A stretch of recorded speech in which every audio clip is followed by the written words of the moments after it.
उत्तरध्ययनानि, आगम में कहा गया है मनोगयं वक्कगयं जानित्तायरियस्सउ तम परिगिद्धवायायि कम्मुणा उगवाययि। आचार्य के मन को भी समझे। वाणी को समझना भी अच्छा है,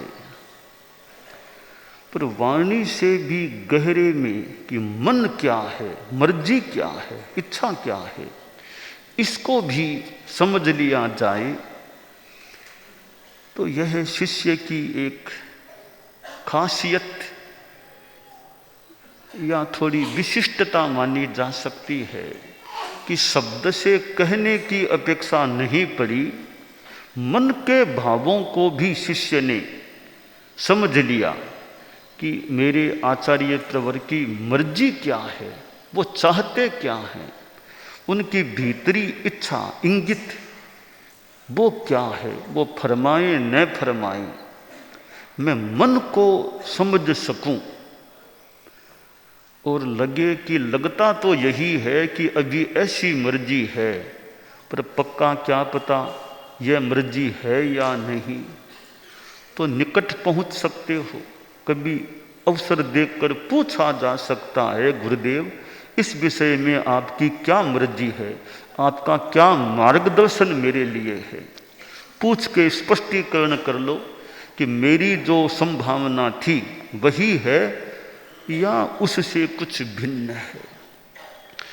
तो यह विनीत शिष्य और समझदार शिष्य होता है। विनीत भी हो, समझदार हो, समझने वाला हो, तो वह मनोगत आचार्य के मन को भी समझे, उनके मनोरथ मनोगत भाव को जान ले, अथवा वाक्यगत आचार्य स्पष्ट कह दे कि अभी ऐसा काम कर लो, यह काम अभी मत करो, तुम्हें अभी यह करना है, तुमको वो जिम्मेवारी दी जा रही है, तो स्पष्ट वाक्य से फरमा दे, फिर तो काफी स्पष्ट है ही। तो वाक्यगत और मनोगत गुरु का जो इंगित निर्देश इच्छा शिष्य जान ले, आयुर्यस्य जानिता। आचार्य के मनोगत वाक्यगत भावों को जानकर फिर क्या करे, प्रक्रिया बताई है। वो व्यवहार का प्रशिक्षण की बात हम करें, यह व्यवहार का मानो प्रशिक्षण है आगमकार की ओर से कि शिष्य के लिए यह संदेश है कि तुमने अपने आचार्य के मनोगत भाव को अथवा वाक्यगत भाव को जान लिया। अब जानने के बाद क्या करना, तुम्हारा विनय किस प्रकार हो तुम्हारी ओर से, तम परिगिद्धवायाये, उसको वचन से स्वीकार करो। एक तो सुन लिया, इतना ही नहीं, तैत गुरुदेव तैत, इस प्रकार बोलकर परिगिद्ध परिगृह्य परिग्रहण करो, स्वीकार करो। खाली सुन लिया और चले गए, यह प्रक्रिया पूरी नहीं, बीच की थोड़ी प्रक्रिया और है कि तुमने सुन लिया, जान लिया या निर्देश जो दिया, तो वाणी से स्वीकार करो। तैत गुरुदेव करने का भाव है, तैत गुरुदेव, वाणी से स्वीकार कर लो। तो यह व्यवहार की एक प्रशिक्षण की बात है कि आचार्य कोई इंगित दे फरमाए तो उसको वाणी से स्वीकार करना। तैत तैत, यह बोलने से वो प्रक्रिया अच्छी पूरी हो सकती है। तो वाणी से स्वीकार कर लिया, अब क्या करना, कम्मुणा उबवाये, स्वीकार तुमने किया है, अब कर्म से क्रिया से उसको परिणत करो, वैसा कार्य करो कि जो मुझे आचार्य प्रवर ने फरमाया है, जो उन्होंने अवधि दी हो या बिना अवधि के फरमा दिया, अब मैं सोचूं वो काम कब तक पूरा कर देना चाहिए, किस संदर्भ में फरमाया है, क्या अपेक्षा है, उसको ध्यान में रखते हुए मैं टाइमली वह काम पूरा कर दूं। आचार्य प्रवर दोबारा पूछें वो काम हुआ कि नहीं, इससे पहले मैं जाकर के निवेदन कर दूं गुरुदेव वो काम तैयार है, हो गया है। यह व्यवहार का प्रशिक्षण है।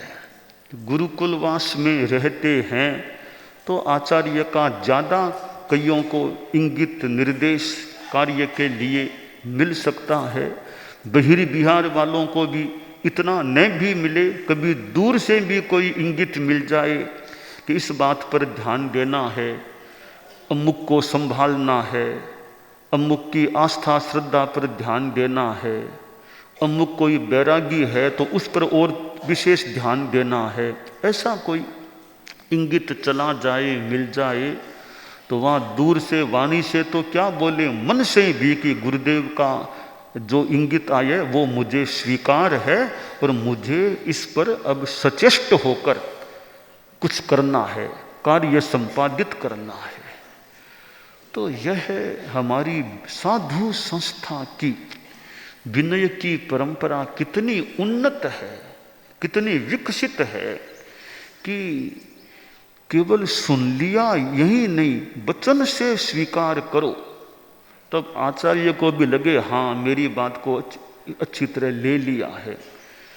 तो मनोगयम वक्गयम जानिता युरियस्स उ तम परिगिद्धवायाए कम्मुना उवाये। इसमें मन की बात भी आ गई, वचन की भी आ गई, काय की भी आ गई कि आचार्य का जो भाव है वो वचनगत तो हो सकता है और कभी वचनगत न हो, वो केवल मन तक है।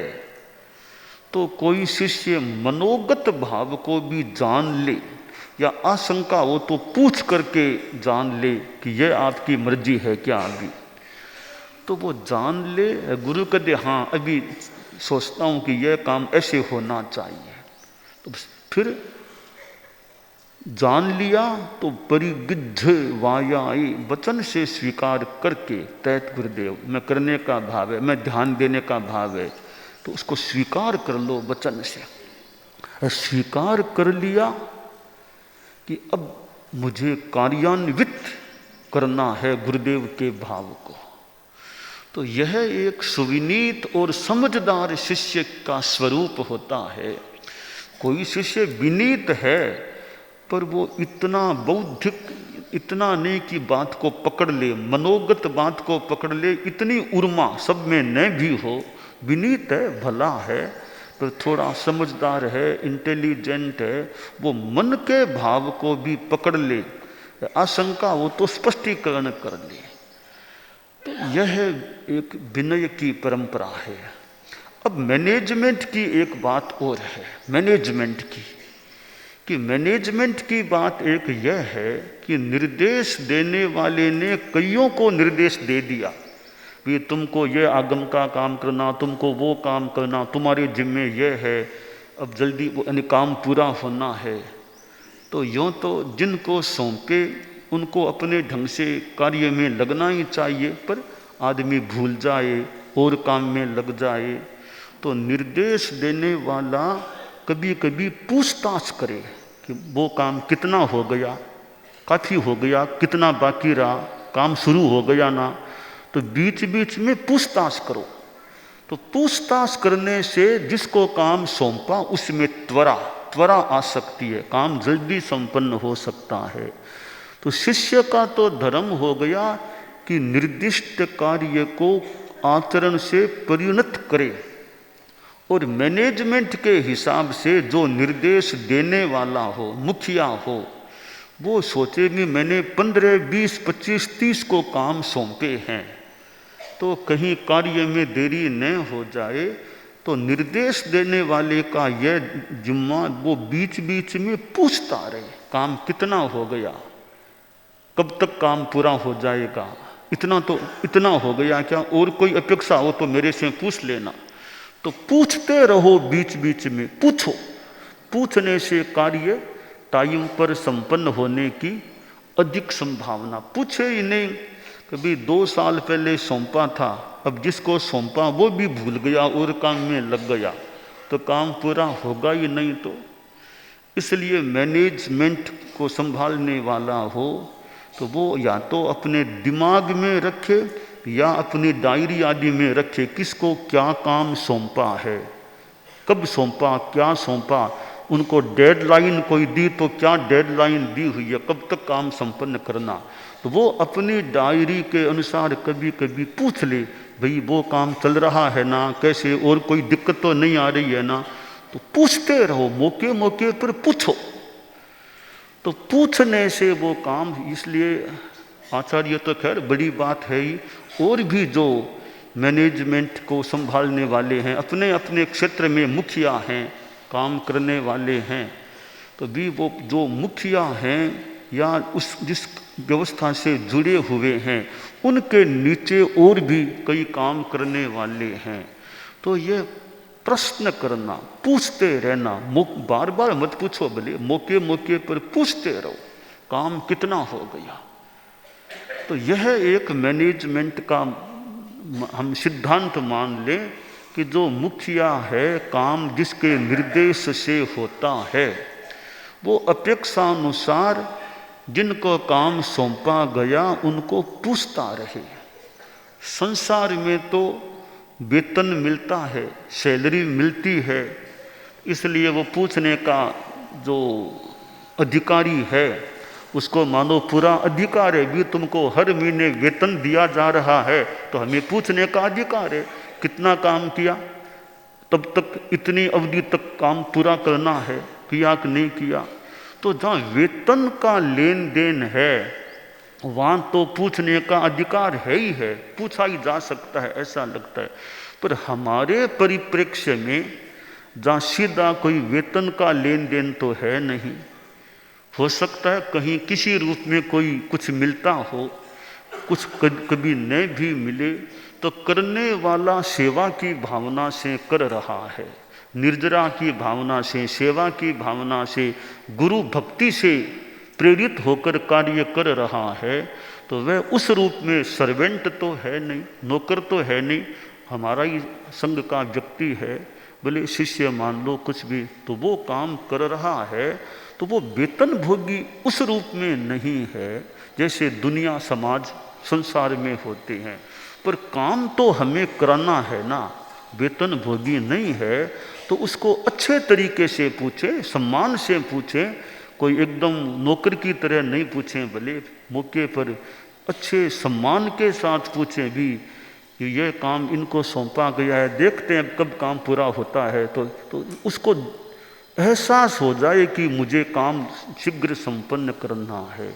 तो यह व्यवहार प्रशिक्षण का जो एक निर्देश आगमकार ने दिया गया है, वो शिष्यों के लिए दिया गया है कि शिष्यों का यह कर्तव्य है वे अपने आचार्य के मन को भी समझें, मन को भी समझने का यानी प्रयास यथासंभव करें। वाक्यगत निर्देश है वो तो काफ़ी स्पष्ट है, तो मनोगत वाक्यगत गुरु का जो भाव है उसको जान करके, वाणी से स्वीकार करके और उसको संपादित करने का प्रयास करना, यह शिष्य का धर्म होता है। और ऐसे शिष्य होते हैं कि भी थोड़ा इंगित मिल गया, बस अब पीछे लग गए, पीछे पड़ गए। एक बात और है व्यवहार प्रशिक्षण की, किसी अंश में मान लें कि कार्य का निर्देश दिया गया, उससे पहले चिंतन हुआ कि भी यह काम करना कि नहीं करना, कैसे करना, चिंतन होता है। तो अनेक प्रबुद्ध शिष्य बैठे हैं सामने, एक प्रमुख शिष्य है जिससे यदा कदा बात होती है और आचार्य ने उस विषय में बात की कि यह काम कर लें, कैसे करें। तो प्रमुख शिष्य बोलता है कि पूज्य प्रवर यह काम तो नहीं होना हमारे संग में, अभी यह काम नहीं होना चाहिए, बिल्कुल नहीं जचता मेरे, नहीं होना चाहिए। शिष्य ने अपना ओपिनियन, अभिमत रख दिया, यह तो उसका अधिकार है। उसको जब पूछा गया भी करें कि नहीं करें, तो शिष्य ने अपना स्पष्ट अभिमत निवेदित कर दिया, यह काम नहीं होना, अभी नहीं होना चाहिए। ठीक है, रख दिया। परंतु आधा घंटा बाद ही आचार्य ने, प्रवर ने कह दिया, निर्णय दे दिया, यह काम होना चाहिए, काम होना चाहिए, होने का निर्णय निर्देश दे दिया। अब यहाँ एक महत्वपूर्ण विषय है व्यवहार प्रशिक्षण का। हमारे धर्म संघ के संदर्भ में देखें कि प्रमुख शिष्य का अभिमत था, यह काम नहीं होना चाहिए, पर आचार्य ने बातचीत करने के बाद आधा घंटा बाद भी निर्णय दे दिया, यह काम होना चाहिए। अब प्रमुख शिष्य क्या करे? उसका मन तो है नहीं कि वो काम हो, पर बड़ों ने निर्णय दे दिया। अब यहाँ चिंतन का ध्यान देने का विषय है कि भी आचार्य प्रवर ने निर्णय दिया है, तो वो काम हो भी जाएगा तो कोई बहुत बड़ी रिस्क आने वाली है क्या? तब तो फिर दोबारा अर्ज करें भी आप कृपा कराओ, दोबारा चिंतन। ऐसी कोई रिस्क वाली खास बात नहीं है, हो जाए तो भी कोई खास नुकसान इतना नहीं है। तो वहाँ प्रमुख शिष्य का कर्तव्य है कि मेरा मन का मत गौण, आचार्य प्रभु ने निर्णय दे दिया, अब मैं तन मन वचन से इस कार्य को पूरा करने में समर्पित हो जाऊं कि वो काम कैसे बढ़िया हो। भले मेरा मन है कि नहीं, मेरा मन की बात गौण है, मेरे गुरु का मन है तो मेरा ही मन मान लूं मैं। अब मेरा काम है, गुरु का काम था निर्देश देना, अब मेरा काम है उस निर्देश को अक्षर से बढ़िया क्रियान्वित कर देना, यह मेरा काम है। अब यह कितनी शिष्य की महानता होती है कि उसका मन तो नहीं है वो काम हो, पर जब गुरु ने निर्णय दे दिया, चिंतन मंथन किया, आधा घंटा बाद निर्णय दे दिया, जब भी दे दिया, अब तो हमारा काम है कि ऐसी कोई रिस्क वाली बात नहीं है वो कार्य होने में, तो उस काम को संपादित करने में अपना दिमाग, अपना श्रम लगाएं और वो कार्य संपन्न हो। तो यह शिष्य की बहुत बड़प्पन की बात होती है।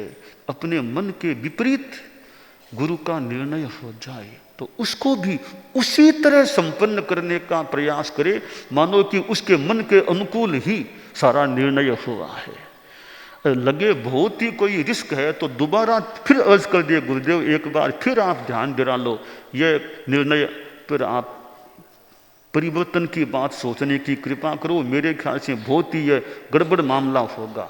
लगे ऐसी कोई बात नहीं तो जो कह दिया उसको क्रियान्वित करें, देखते हैं। तो मनोगयम वक्कगयम, कि मनोगत और वाक्यगत जो गुरु का भाव है उसको समझ करके, स्वीकार करके फिर उसमें लग जाना, उसको पूरा करना है। धर्म संघ में शिष्य मान लो बहुत होते हैं, पर कई शिष्य जो आचार्य के इर्द गिर्द रहने वाले, कोई निकट बैठना जरूरी नहीं, कार्य की दृष्टि से वो जुड़े हुए होते हैं। वो कुछ छोटी संख्या में भले ऐसे शिष्य हैं तो पास तो भले बैठे न बैठे, उनके लिए पास बैठना इतना महत्व का नहीं है। उनका महत्व का काम यह कि कार्यों को कैसे संपादित किया जाए। पास में भले 2 मिनट ही नहीं बैठते होंगे पर वो कार्यों से जुड़े हुए रहते हैं, वो भी बहुत बड़ी सेवा है। पास में बैठना ठीक है, बैठने वाले बैठ गए, पर जो कार्य जिसके बलबूते का है वो कार्य आदमी करे, बस वो खास बात होती है। तो ऐसे शिष्य, वो शिष्याएं मान लो मोटा मोटी एक ही चीज है। वो कई बार वो आचार्य के साधुओं का ज़्यादा नैकट्य रहता है, कुछ बातों में उन्हीं को वो कई काम करने के ज़्यादा अनुकूल पड़ सकते हैं। साधियाँ थोड़ी सी ठिकाना भी उनका अलग है, रात्रि में ऐसे ही संपर्क नहीं है। शिष्य साधु तो रात में दिन में कभी 1 बजे भी जगा लो जरूरत हो तो 1 बजे कि भी यह बात है, मेरे मन में यह बात आ रही है, यह काम कैसे पूरा होगा। तो साधुओं को तो कि रात को 1 बजे ही जगा लो, 2 बजे ही जगा लो कि आओ ये बात, बैठो बात करें, ये चिंतन, मेरे मन में नींद नहीं आ रही है, ये बात दिमाग में बार बार आ रही है, वो काम कैसे होगा। तो साधुओं को तो यूँ रात में भी जगा करके बात की जा सकती है। कभी साधु भी आके आचार्य को जगा दे कि आज ये बात आ गई, इस पर फरमाओ क्या करना अब। इसलिए वो शिष्य साधुओं का नैकट्य इस दृष्टि से ज़्यादा है। तो साध्वियों में भी अब कई साध्वियों की बातें, तो जैसे साध्वी प्रमुखा हैं, अब संत बहुत हैं, तो वो काम तो भी साध्वी प्रमुखा जी से इस बारे में बात करनी होगी। तो वो बात तो दिन में जब पधारेंगी तब बात करनी है, कैसे क्या करें। तो वो संत बहुत है पास में कि वो काम अभी पेंडिंग है। सवेरे जब साध्वी प्रमुखा जी पधारते हैं तब उनसे इस बारे में बात करनी है। तो ऐसे मामले में साधुओं की तुलना में साध्वी प्रमुखा जी, कभी साध्वी वरिया मान लो, ये ज़्यादा आवश्यक है कि ये भाई साध्वियों की बात है, समणियों की बात है, वो करनी है तो उनसे भी यथा अपेक्षा करें। बाद में कोई डिसीजन जो लेना होगा वो लेते हैं। तो ये जहाँ समुदाय है, संघ है, संगठन है, तो संगठन में तो एक मैनेजमेंट भी अच्छा रहे, एडमिनिस्ट्रेशन भी अच्छा रहे, तो संगठन बढ़िया रह सकता है। कि मैनेजमेंट MBA ये मैनेजमेंट भी कैसा है, एडमिनिस्ट्रेशन कैसा है, तो वो बढ़िया सिस्टेमेटिक ढंग से चलता रहे। तो उसके लिए अनेक व्यक्तियों की आवश्यकता रह सकती है। अनेक व्यक्ति साथ में समर्पित डेडिकेटेड पर्सन्स होते हैं, व्यक्ति होते हैं, तब वो सर्वोच्च मुखिया है। तो सर्वोच्च मुखिया को हाथ पांव भी तो चाहिए ना, सहयोग करने वाले हैं। तो सर्वोच्च मुखिया तो मान लो निर्देश दे दे, चिंतन दे दे, आइडिया दे दे, सारे काम अकेले संपादित करने तो संभव हो न हो, तो फिर वे जो सहयोग करने वाले हैं, तो हर साधु साध्वी कोई इतने सहयोगी हों ये कहना मुश्किल है। कुछ कुछ व्यक्ति जो कार्यों से जुड़े हुए हैं तो उनको मौके मौके पर भी, कि जो समर्पित हैं, जो कार्यों के लिए मानो समर्पित है, जब जो काम करना हो वो तैयार हैं, तो उनमें से जिसके लायक जो काम हो उसको वो इंगित दे दिया जाए। तो फिर वो सोचे आचार्य प्रभु ने हमको इंगित दे दिया, हमने बात को समझ लिया, अब उसको इम्प्लीमेंट करना, कार्यान्वित करना वो हमारा काम है। आचार्य प्रवर को बार बार पूछना भी न पड़े, हम टाइमली काम संपन्न कर दें, यह काम तैयार है बस। तो यह मनोगयम वक्कगयम की जो बात है कि कार्य को कैसे संपादित करना, तो उसमें डेडिकेशन, समर्पण होता है। कार्य के प्रति भी समर्पण, गुरु के प्रति नहीं, कार्य के प्रति भी आदमी का समर्पण हो जाता है, तो वह कार्य संपन्न हो सकता है। समर्पण नहीं है, कोई निष्ठा नहीं है, रुझान नहीं है, तो ढीलम ढील चल हो जाएगा, कभी हो जाएगा, लेट लेट लेट हो सकता है। तो अनावश्यक लेट क्यों करें, अनावश्यक देरी क्यों करें, टाइम है तो जल्दी कार्य को संपन्न करें। तो यह मैनेजमेंट की बात है, एडमिनिस्ट्रेशन की बात है। तो यह भी एक दिमाग की चीज होती है कि कोई आदमी शरीर से तो मान लो ज़्यादा काम न कर सके, उम्र भी आ गई, मान लो 70+ का व्यक्ति है, अब वो भाग दौड़ कर भार उठाओ 10 किलो, वो इतना काम नहीं भी कर सके, पर उसका माइंड वो अगर ठीक अच्छा है तो वो दिमाग से निर्णय बता सकता है, तरीका बता सकता है। वो भी बहुत महत्वपूर्ण चीज है कि टाइम पर निर्णय हो जाए, यह काम अब ऐसे होना चाहिए, वो तरीका बता दे, सुझाव दे दे, ऐसे करना ऐसे करना, पर करने वाले तो वो करेंगे।